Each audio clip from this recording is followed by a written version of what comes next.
Então, começando com essa reflexão importante, que é sobre as origens da gestão de mudanças. Quando a gente fala de gestão de mudanças, que é um tema muito atual, a gente costuma pensar que é alguma coisa assim muito recente, dos últimos 10 ou 15 anos. Na verdade, não é. Esse assunto começa lá atrás com Kurt Lewin, quando ele cunhou essa visão dos 3 estágios da mudança, isso na década de 40 para a década de 50, e que ele dizia, olha, para o processo de mudança, primeiro é preciso você descongelar, ou seja, preparar a organização para o processo de mudança. E aí você via num ciclo central, que é a mudança em si, implementar essa mudança. Então, seria o estado líquido da organização, um momento onde você implementa um novo paradigma, rompe com os paradigmas anteriores, muda o status quo, e na sequência você, de novo, iria congelar. Quer dizer, esse é o momento onde você ainda podia, pós-mudança, parar para refletir quais seriam as próximas mudanças a serem feitas. Só que isso não existe mais. Nós vivemos num mundo líquido. Todo mundo deve conhecer a obra do Bauman, que é um mundo de volatilidade. Todos certamente conhecem a expressão VUCA, e é um pouco isso, né? Um mundo de mudanças simultâneas. Quer dizer, não existe mais a possibilidade de você simplesmente parar e congelar. Ao contrário, a gente entrou naquele estado ali, em algum momento, que ninguém sabe dizer exatamente em que data, o mundo foi descongelado e, a partir daí, ele não foi recongelado, né? Ele vai viver e certamente continuará vivendo, talvez para todo sempre, não sei, mas certamente continuará vivendo durante muito tempo num estado líquido, o que não nos permite, portanto, essa parada para reflexão. Vivemos mudanças simultâneas o tempo inteiro, né? E a gestão de mudanças também está mudando. Nós sempre gostamos muito de falar sobre a famosa frase de Heráclitos, né? Nada é permanente, exceto a mudança. Então, certamente, a maneira como nós fazemos a gestão de mudanças hoje também não pode ser exatamente igual como era feita no passado. E eu sempre faço essa pergunta para os meus amigos CIOs, né? O que é gestão de mudanças, na verdade, né? E a gestão de mudanças, assim, quando eu faço essa pergunta, eu ainda ouço uma quantidade, uma diversidade de respostas, assim, que às vezes é surpreendente.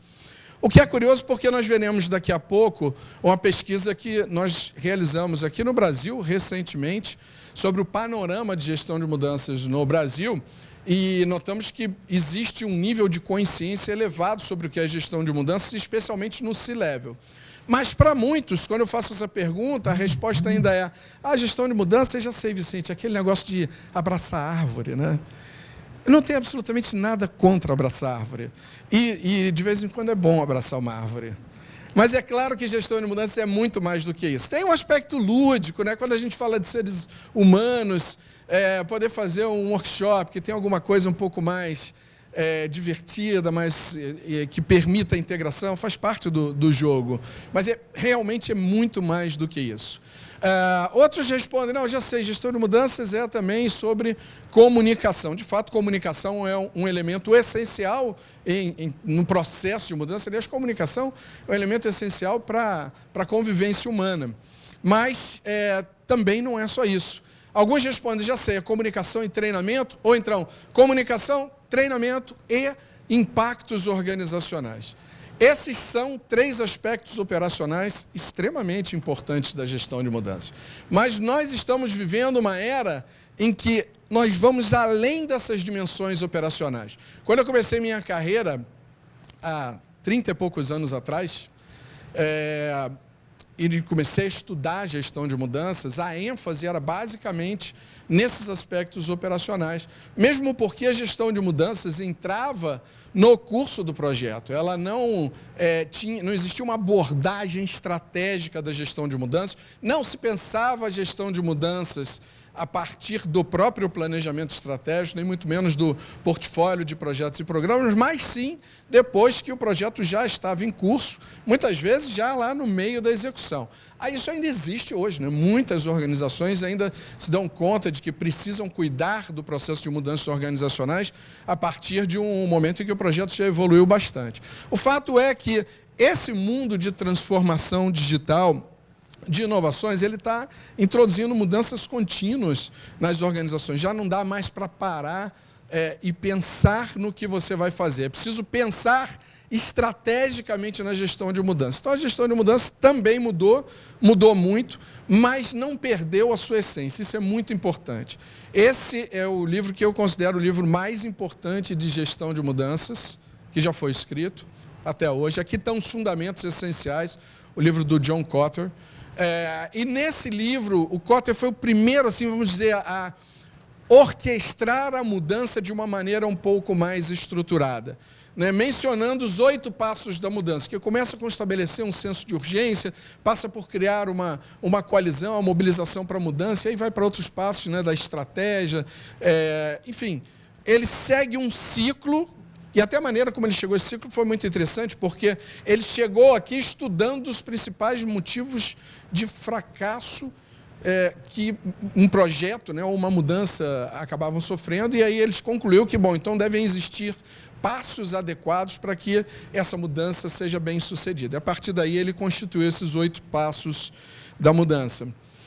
O fato é que nós estamos falando de um momento onde a gestão estratégica da mudança, ela vai além de observar apenas a mudança dentro de um programa, de um projeto. Existe um aspecto estratégico dentro do programa e do projeto, mas existe um aspecto estratégico maior. São as organizações que aprendem a mudar e a mudar continuamente. Elas têm um enorme diferencial, porque conseguem implementar as mudanças de maneira muito mais sólida, muito mais estável e muito mais sustentável no tempo. Quer dizer, não dão apenas um espasmo de mudança, mas seguem no seu processo de transformação contínua, que, aliás, é o que nós chamamos de transformação organizacional. Bom, para contar um pouco dessa história, então, que a gente acabou de começar a ver aqui, né, tudo começa lá com o Kurt Lewin, passa por os grandes teóricos da gestão de mudanças, 2 que eu admiro muito, poderia colocar vários outros ali, mas 2 que eu admiro muito, o John Kotter, que eu já comentei, o Daryl Conner, que os 2 estão vivos ainda. O Daryl Conner eu tive o prazer de conhecer e de interagir com ele nos Estados Unidos. É uma mente brilhante, tem outros livros além desse, mas esse eu considero um marco. Managing at Speed of Change é um livro muito importante para quem se interessa por esse tema. Recomendo que leiam esse livro e reflitam sobre os ensinamentos que esse livro traz. Na sequência disso, quer dizer, depois de constituída essa primeira geração, onde estão os fundamentos essenciais de gestão de mudanças, pilares que até hoje são muito importantes, vários frameworks foram sendo criados, porque, naturalmente, o mercado percebeu que ali existia um negócio, tinha um business, e as organizações precisam desse tipo de apoio, desse tipo de suporte para o seu processo de mudança. E quais são as principais características, então, dessas 2 primeiras gerações de gestão de mudança? A primeira é que ainda era um momento em que a gestão de mudança estava muito focada exclusivamente nos especialistas. Então, se falava um idioma bastante fechado para quem é profissional de gestão de mudanças, né? Mas aqui estão os fundamentos essenciais, que até hoje são pilares para quem está vivendo esse movimento de mudança no processo de mudanças.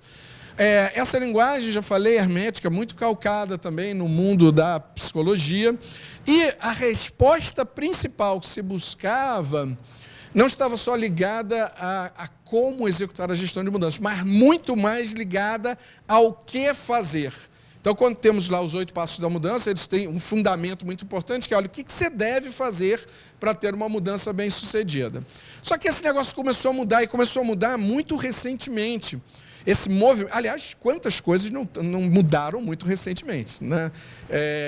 Bom, patinete acho que não tem 1 ano ainda, né? Ainda precisamos de leis para conseguir regular o que é andar nesse novo veículo, né, urbano, super útil, agradável, mas que tem seus riscos também e que precisa, naturalmente, de regulamentação. Ontem eu vi uma palestra lá na PUC, no ECOA PUC, em que se mostrava o gráfico de transformação, como é que é. As inovações chegam primeiro, depois as pessoas adotam. E só por fim a ordem é estabelecida. Quer dizer, a lei ela chega sempre, né, com um certo atraso em relação à velocidade com que as coisas estão mudando. Então, de 2009 para 2010, surgiu a ACMP, a Association of Change Management Professionals, que foi um enorme marco, porque a ACMP surgiu para que o que é uma disciplina, e de fato é uma profissão para muitos, inclusive para acho que muitos dos que estão aqui, fosse organizada com um código de ética que venha a ser organizada e reconhecida como uma profissão. E, além disso, ela trouxe também um modelo, um standard, um padrão de trabalho que fez muita diferença. Mesmo sem seguir o modelo, ou estarmos motivados pelo que estava fazendo a ACMP, nessa época nós já tratávamos de gestão de mudança. Não tínhamos ainda um livro, mas tínhamos uma apostila sobre gestão de mudança, que virou um livro em 2012, foi lançado, e logo na sequência, 6 meses depois, o PMI, pela primeira vez, coloca uma 10ª área de conhecimento no seu famoso guia PMBOK, que é o Project Management Board of Knowledge, um guia que compila as melhores práticas de gestão de projetos. E aí, com essa 10ª área de conhecimento, que eles chamaram na época de Stakeholder Management, não podiam usar a expressão Change Management, porque a gestão de mudanças já era usada para falar de mudança de escopo. Então, essa palavra é uma palavra que ela tem desdobramento, na verdade, em algumas disciplinas. Mas, depois disso, na sequência, vocês podem ver os guias complementares, o próprio PMI passou a falar em Organizational Change Management, que é um sinal muito bom de reconhecer que o ser humano tem uma relevância importante para que os objetivos estratégicos que motivaram uma empreitada, de fato sejam entregues, de fato tragam resultados para a organização. Porque o projeto é meio, o que se quer nunca é o projeto, o que se quer nunca é o sistema funcionando, mas sim as mudanças que são introduzidas por esse projeto. É nisso que o acionista coloca o seu investimento. As principais características, então, dessa gestão de mudanças 3.0, a principal delas é que a gestão de mudanças para todos, ela fala um idioma mais simples, ela vem sendo propagada em larga escala. Ela deixou de ser... Vejam aqui na Rio Info. Rio Info tem 17 anos. É a primeira vez que nós temos esse tema sendo tratado num seminário de maneira estruturada. Isso é uma tremenda transformação. Já não é mais só uma profissão, é também uma disciplina essencial para líderes de todos os níveis, de todas as áreas. Você não pode sequer escolher um tipo de liderança que você possa dizer, não, esse aqui precisa e aquele outro não. Certamente todo líder vai conviver e vai ter que liderar mudanças também. A outra questão é que ela ganha esse caráter muito mais prático, objetivo, para sair de um idioma um pouco mais hermético, um pouco mais fechado e ser compreensível por todos. Então, há também uma tradução natural desses fundamentos essenciais que fazem parte das primeiras gerações de gestão de mudanças para uma linguagem um pouco mais aberta. A visão da gestão estratégica da mudança, que já falamos aqui, e a gente evolui um pouco nessa resposta, que está ligada não só ao que fazer, mas agora se preocupa também o como fazer. Justamente porque...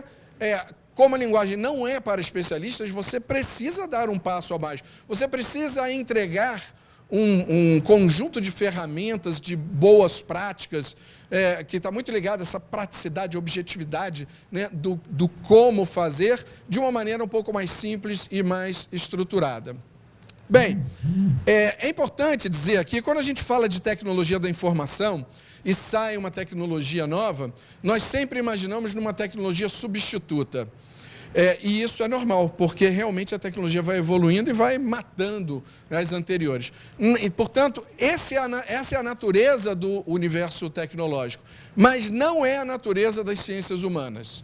Então, se nós pegarmos, por exemplo, na psicologia, nós temos diversas escolas que têm, até alguns fundamentos são semelhantes, às vezes não, tem princípios diferentes, mas não tem problema, elas são complementares. Então você pode vir de uma escola de Jung, passar por Lacan, por Freud, e ao mesmo tempo, eventualmente, você pode precisar de uma abordagem mais pragmática, mais direta, mais objetiva, como, por exemplo, a terapia cognitivo-comportamental ou a logoterapia, que é uma maneira de se abordar a psicologia, para que você consiga resultados um pouco diferentes. Tá? O fato é, a definição clássica, durante muito tempo, imperou, e ainda hoje é muito mencionada, de gestão de mudança é essa disciplina que ajuda pessoas e organizações a passarem do estado atual para um estado futuro. Alguns falam um estado futuro desejado. A verdade é que nem sempre esse estado futuro é desejado. Às vezes nós somos simplesmente carreados por essas mudanças e só nos resta a adaptação. O fato é que a terceira geração de gestão de mudanças, ela adota uma abordagem muito mais pragmática. Né? Aqui está escrito nas palavras que são utilizadas no HCMBOK, mas se você pegar nos outros livros, nos outros guias, nos outros frameworks que fazem parte da gestão de mudanças 3.0, e é importante dizer isso também, o HCMBOK não é o único representante da gestão de mudanças 3.0. Ele é o único que eu vou fazer propaganda, por motivos lógicos, né? Porque eu sou um dos autores e porque nós estamos aqui, ele é o guia do A2CMI. Mas é sempre importante beber nas diversas fontes. Nós estudamos todas as diferentes ramos que existem na gestão de mudanças, justamente para ter diferentes perspectivas, e a gente acaba aprendendo muito com toda a literatura, né? Inclusive de outras organizações. Mas o fato é que se você pegar só aquela partezinha amarela ali, ela já funciona muito bem. Por que deveríamos ter gestão de mudanças nas organizações? Para que os resultados esperados sejam alcançados ou superados. É isso. Né? E todos os estudos mostram que quando você inclui o ser humano, inclui engajamento no processo de transformação da organização, os resultados, inclusive do ponto de vista de entrega dos projetos no custo, no prazo, e principalmente com os objetivos estratégicos que motivaram aquela empreitada, assim, o resultado é mais do que 100%, mais que o dobro, né, do que o esperado. Então, você melhora muito o resultado de qualquer empreitada quando você aborda principalmente 3 coisas que devem trabalhar integradas. Primeiro é um padrão de gerenciamento de projetos e programas. O segundo é termos patrocinadores ativos. Isso faz muita diferença. Um patrocinador engajado, patrocinador que não é só uma fotografia na parede do seu projeto, mas que é sim um líder da mudança, um agente da transformação. E o terceiro é ter uma abordagem estruturada de gestão de mudanças, né? De gestão das pessoas nesse contexto de transformação. Muito bem. Para resumir, gestão de mudanças 3.0, no fundo é uma visão estratégica da mudança, é a gestão de mudanças para todos, essa disciplina essencial, transformadora, uma abordagem muito prática, objetiva, voltada ao como fazer, gerir o engajamento, e aqui tem um detalhe interessante, porque isso é uma abordagem que você só vai encontrar nessa visão 3.0, mas gerir também o antagonismo. Porque 100% de engajamento é utopia. Se você não aprender a lidar com os antagonistas, é bem provável que o seu projeto venha a sucumbir. E aqui tem um detalhe, porque eu posso dizer da minha própria reflexão. Há pouco tempo atrás eu fiz um processo reflexivo que foi: como era a minha postura na época que eu era executivo, que eu trabalhei em diversas empresas? Eu sempre fui um stakeholder engajado e descobri que não, devo confessar, que eu fui antagonista em muitos projetos. Em muitas mudanças, eu acabei trabalhando muito mais como boicotador do que como vendedor da mudança. Talvez seja difícil admitir isso, mas eu já processei, tenho esposa psicóloga, fica mais fácil, né? O fato é que eu fui antagonista em muitos projetos. E aí a minha reflexão foi: peraí, mas por que eu fiz isso? Eu justamente sou o cara de gestão de mudanças.